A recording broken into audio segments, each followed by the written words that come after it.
From Martina so far in this first set. First serve really hasn't worked up to its usual high standard. What cost her that other serve? Sobrang di ko pa mapaniwala. Maraming salamat sa suporta. Sana patuloy yung suporta niyo sa akin. I think for United States, especially the juniors, I think it's a great opportunity to be exposed to this level. And this best moment, I think, was the happiest I've ever been was winning first Wimbledon. Navratilova explodes, and suddenly the Australian Open feels less like a tennis tournament and more like the opening scene of a Hollywood thriller, because Eala's nightmare didn't just unfold quietly. It detonated, igniting a racism scandal that ripped through the sport in under 24 hours, complete with an ultimatum that sent shockwaves everywhere.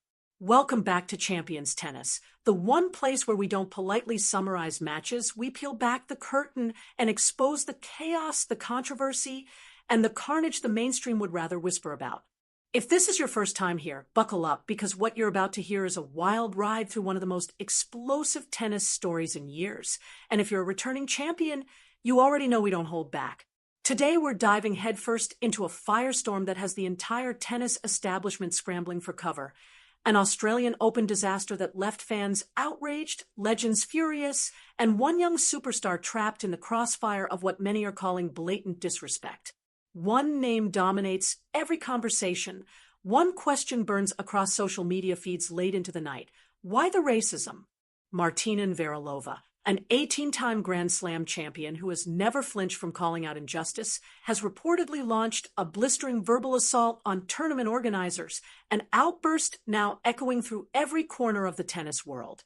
The alleged crime sounds simple but cuts deep, shoving a Filipino sensation onto what looked like a glorified practice court, leaving thousands of fans confused, angry, and locked in chaos, triggering security nightmares, and forcing the sport to confront uncomfortable truths about how it treats rising stars from underrepresented nations. And just when you think the story has peaked, that's where it gets even juicier. While Melbourne is still staggering through the aftershocks of what just happened, Alex Eala isn't looking back. She's already gone, touching down in Manila like a warrior returning from battle, with dust still on her armor and unfinished business burning in her chest. The Philippine Women's Open is no longer just another stop on the calendar. It's ground zero for redemption. And standing across the net in the first round is fate itself, a Russian rival who crushed her 6 years ago and never looked back. This stopped being a tennis match the moment the draw was released. This is personal now. This is about pride, about memory, about proving that the girl they tried to quietly bury in Melbourne didn't disappear. She evolved into a force of nature that refuses to stay contained. So grab your coffee, mute your phone, settle in, because we're going all the way down the rabbit hole into courtside chaos, international incidents, celebrity confrontations, and a homecoming that could shape an entire career. This is the story of Alex Eala's Australian Open nightmare and her Manila resurrection, and it starts earlier than you think. The disaster didn't begin with a loss or an injury, but with a scheduling decision so baffling it detonated into an international controversy. Alex Eala, the 20-year-old phenomenon adored by millions across Southeast Asia and far beyond, arrived in Melbourne ranked 49th in the world, and that matters. This wasn't an unknown qualifier clawing for relevance. This was a legitimate top 50 player with junior Grand Slam pedigree, a WTA title already claimed, and a social media following rivaling players entrenched in the top 10. So where did the Australian Open place her main draw debut? Not Rod Laver Arena under the lights. Not Margaret Court Arena, where rising stars are baptized. Not even Show Court 3 with room to breathe. No, they sent her to Court 6. For those who know Melbourne Park, Court 6 is what insiders politely call a backcourt, and what everyone else would call a shoebox, a few hundred seats jammed tight, no giant screens, bare-bones infrastructure, and nowhere near enough space for what came next. It's the kind of court you reserve for quiet first-round battles between players ranked outside the top 200, not for a global superstar with a fan base that borders on rabid devotion, and the moment the schedule dropped, the backlash was instant. Filipino tennis communities across social media didn't just complain, they erupted, flooding timelines with disbelief and anger, asking the same question over and over again. How could a tournament this big make a miscalculation this obvious? But the organizers dug in, unmoved, and the match stayed exactly where it was. What followed was inevitable to anyone who had actually been paying attention to Alex Eala's meteoric rise, but somehow landed like a total ambush for the Australian Open's planning committee. Hours before the first ball was supposed to be struck, fans began to arrive, and not in small numbers. Not dozens, not hundreds, thousands. A tidal wave of Filipino supporters poured toward Court 6, many traveling from every corner of Australia, others boarding flights straight out of the Philippines, all for one reason: to see their hero step onto the Grand Slam stage. They came early, they came loud, they came proud, draped in flags the size of bed sheets, singing, chanting, turning a forgotten back court into something that felt dangerously close to a national celebration. What was supposed to be a routine scheduling footnote was rapidly transforming into a logistical nightmare, and the warning signs were everywhere, flashing bright red, long before the gates were even supposed to open. They showed up with drums pounding like heartbeats, with chants rolling in waves, with faces painted red, white, blue, and yellow, turning their own skin into the Philippine flag, ready to transform a simple tennis match into a full-blown festival, a celebration, a declaration of national pride. And the cruel irony was there was nowhere to put them. What unfolded outside Court 6 slid from disorder into outright chaos within minutes. The tiny capacity was swallowed almost instantly after the gates cracked open, and security staff were overwhelmed as thousands pressed against barriers, desperate for even a fleeting glimpse of the court. Lines stretched, what witnesses swore were hundreds of meters, twisting through Melbourne Park like a restless dragon that refused to sleep. Bodies were packed tight in the heat. Tempers snapped. Chants of "We want Alex" echoed across the grounds, loud enough to reach players warming up on distant practice courts. Security called for reinforcements. Police were placed on standby. What began as a scheduling footnote had morphed into a genuine safety threat, all because someone in the tournament office had catastrophically underestimated Alex Eala's pull. Or maybe they hadn't. That's where the story darkens. Social media lit up with a question that refused to die.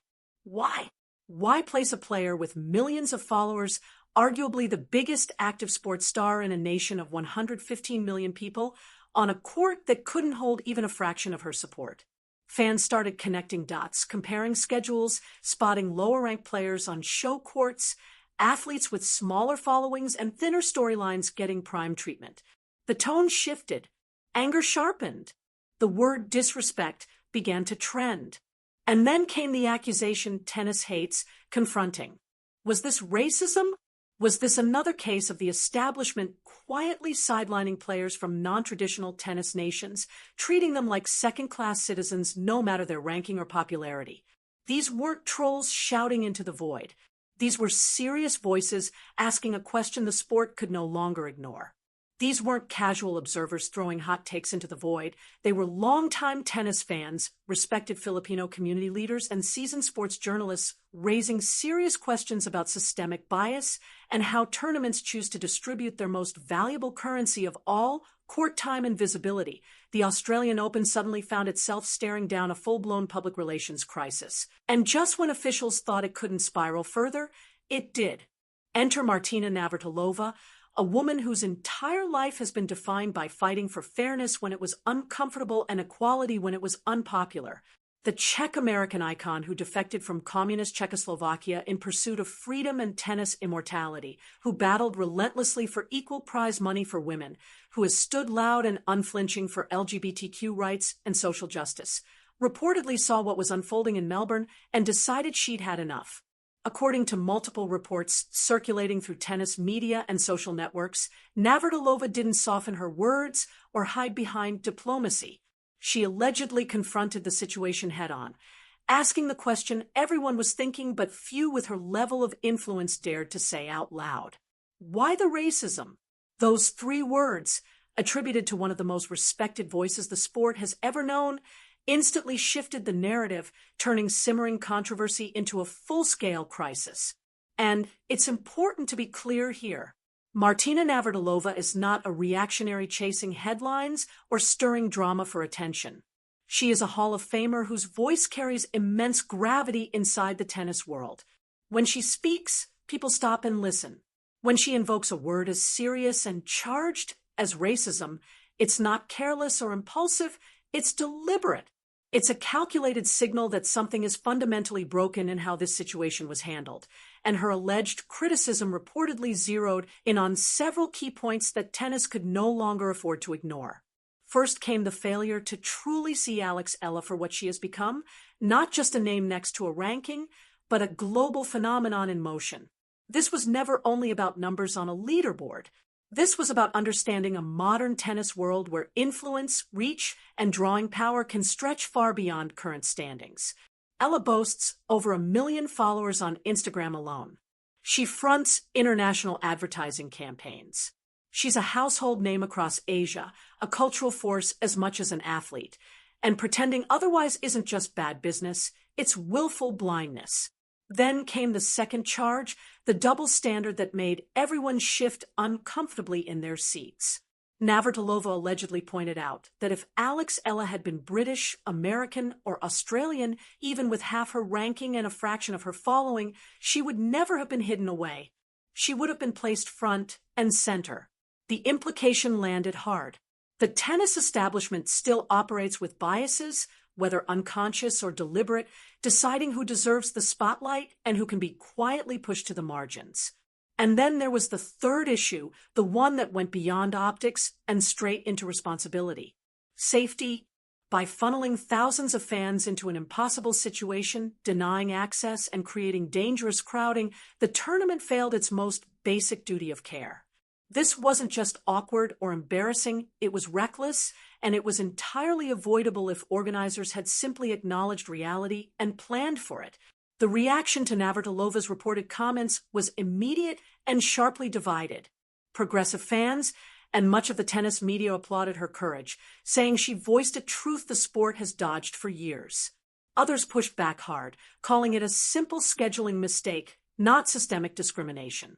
But by then, the line had been crossed, and the damage was already done. First came the failure to truly see Alex Eala for what she has become, not just a name next to a ranking, but a global phenomenon in motion. This was never only about numbers on a leaderboard. This was about understanding a modern tennis world where influence, reach, and drawing power can stretch far beyond current standings. Eala boasts over 1 million followers on Instagram alone. She fronts international advertising campaigns. She's a household name across Asia, a cultural force as much as an athlete, and pretending otherwise isn't just bad business, it's willful blindness. Then came the second charge, the double standard that made everyone shift uncomfortably in their seats. Navratilova allegedly pointed out that if Alex Eala had been British, American, or Australian, even with half her ranking and a fraction of her following, she would never have been hidden away. She would have been placed front and center. The implication landed hard. The tennis establishment still operates with biases, whether unconscious or deliberate, deciding who deserves the spotlight and who can be quietly pushed to the margins. And then there was the third issue, the one that went beyond optics and straight into responsibility. Safety. By funneling thousands of fans into an impossible situation, denying access, and creating dangerous crowding, the tournament failed its most basic duty of care. This wasn't just awkward or embarrassing, it was reckless, and it was entirely avoidable if organizers had simply acknowledged reality and planned for it. The reaction to Navratilova's reported comments was immediate and sharply divided. Progressive fans and much of the tennis media applauded her courage, saying she voiced a truth the sport has dodged for years. Others pushed back hard, calling it a simple scheduling mistake, not systemic discrimination. But by then, the line had been crossed, and the damage was already done. Her opponent was Alicia Parks of the United States, a powerful 23-year-old built for damage, armed with a massive serve and ruthless baseline firepower. Parks arrived ranked 97th in the world, making this, on paper, a familiar storyline, the rising star versus the dangerous floater who can ruin your day if you blink. But paper doesn't account for atmosphere, and in Side Court 6, this match mutated into something else entirely. The moment Alex Eala stepped onto the court, the sound hit like a wall. It was deafening. Every seat was taken. Every inch of standing room was jammed. The fans who made it inside carried the voices of the thousands locked outside, determined to be heard for all of them. This didn't feel like tennis anymore. It felt like a football derby, like a prize fight, raw, loud, and vibrating with emotion. For a first-round Grand Slam match, the energy was surreal, intimidating, and completely unlike anything Parks had likely faced. And for the first 30 minutes, it looked like Alex Eala was going to surf that energy straight into round 2. She came out blazing, locked in, fearless. Her movement was sharp, her ball striking clean and aggressive, her placement precise, almost surgical. Parks, despite her power and pedigree, looked rattled, overwhelmed not just by the player across the net, but by the roaring wall of sound closing in from every direction. Eala broke serve early and seized control, painting the lines, carving impossible angles, unleashing winners with total confidence. The Filipino fans exploded with every point, celebrating each winner as if it were a Grand Slam trophy itself, convinced they were witnessing something special unfold right in front of them. The chants never stopped, the energy never dipped. And when Eala slammed the door on the first set, 6 games to love, serving a bagel to her American opponent in front of that unhinged crowd, it felt like destiny was unfolding right on cue. A 6-love opening set in your Grand Slam main draw debut against a top 100 opponent, surrounded by thousands of your own countrymen, this was pure dream fuel. This was the moment meant to silence the critics, settle the scheduling outrage, and announce to the tennis world that Alex Eala had officially arrived. The script felt perfect, but tennis, as every true fan knows, never follows scripts. Tennis has a ruthless way of teaching humility the very second you think you've cracked the code. Then the second set began, and something shifted in the air. Alicia Parks, to her immense credit, adjusted. She stopped chasing Ella's rhythm and started enforcing her own, serving bigger, striking earlier, refusing to shrink under the weight of a partisan crowd. Where she'd looked tentative before, she now looked locked in, and slowly, inexorably, momentum began to tilt. But this is where the story bends again. The crowd that powered Eala in the first set became a double-edged sword in the second. Desperate to help their hero, Filipino fans cheered every Parks error, first serve misses, long balls, even double faults. In the emotional frenzy, they crossed lines of tennis etiquette, rarely breached at this level. Tennis tradition demands applause for good play and silence during points. You don't cheer mistakes. You never cheer double faults. It's labeled poor sportsmanship, and it's exactly the kind of spark that can ignite a competitor who's already fighting to survive. And that's exactly what happened to Alicia Parks. The American later told reporters the crowd was tough to handle, but she turned it into fuel. Anger sharpened her focus. She stopped worrying about winning over the fans and started worrying only about winning the match. Her power game, dormant in the first set, suddenly roared to life. Serves became unreturnable. Forehands dictated rallies, pushing Eala behind the baseline and forcing errors.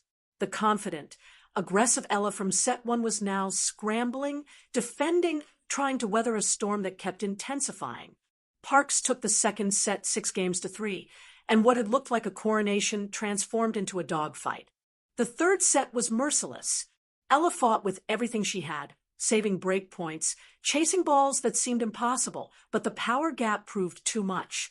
Parks hit harder, flatter, more relentlessly than Eala could consistently handle. Midway through the final set, the American broke serve and never looked back, closing the match 6-2 in the third, completing a remarkable comeback from a set and love down.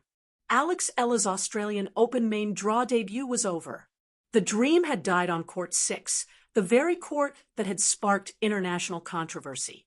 The final score, 6-0, 3-6, 2-6, tells a story of dominance, collapse, and defeat, but it doesn't even scratch the surface of what unfolded. Eala didn't just lose a match. She survived a circus. Organizational chaos swirled around her. Security concerns loomed outside, and international scrutiny bore down on her young shoulders. Afterward, she showed the class that has made her beloved. No complaints, no excuses, no blame. She told reporters the support had been heartwarming acknowledged the atmosphere as unique and special despite the result, and spent nearly an hour signing autographs in the scorching heat. She posed for photos, hugged crying children, thanked every fan. In defeat, she showed more grace and maturity than the tournament had shown in planning, and that contrast didn't go unnoticed. While the Australian Open fumbled through its public relations nightmare, Alex Eala was already moving forward. Champions don't dwell on defeats. They reload, refocus, and return stronger. That's exactly what Eala did. Within days of her Melbourne exit, she had touched down in Manila, returning to her homeland not as a defeated athlete, but as a conquering hero preparing for her next battle. The Philippine Women's Open, a historic WTA 125 tournament at the Rizal Memorial Tennis Center, carries enormous significance for Filipino tennis. For the first time, an event of this scale is being staged on Philippine soil, a watershed moment for the sport, and there is only one player who could embody it. Alex Eala isn't merely participating. She is the tournament. She's the reason tickets vanished in record time. She's the reason international media descended. She's the spark inspiring young Filipino kids to pick up tennis rackets for the very first time. If the Australian Open refused her the center stage she deserved, Manila rolled out the red carpet. Positioned second in the draw, Eala was set for a deep run, a potential title on home soil waiting to be claimed. But the tennis gods, ever fond of drama, had one more twist ready. When the draw was unveiled, Ella's first-round opponent emerged. And in an instant, this tournament became about more than redemption. It became about revenge.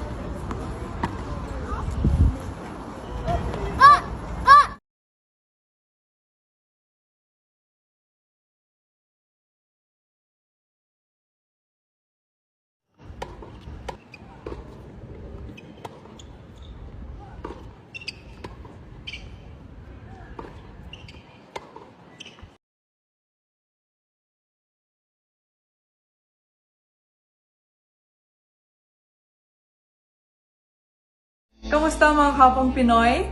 Surprise! Excited na akong imbitahin kayong lahat na manood sa mga laban ko sa Mubadala Abu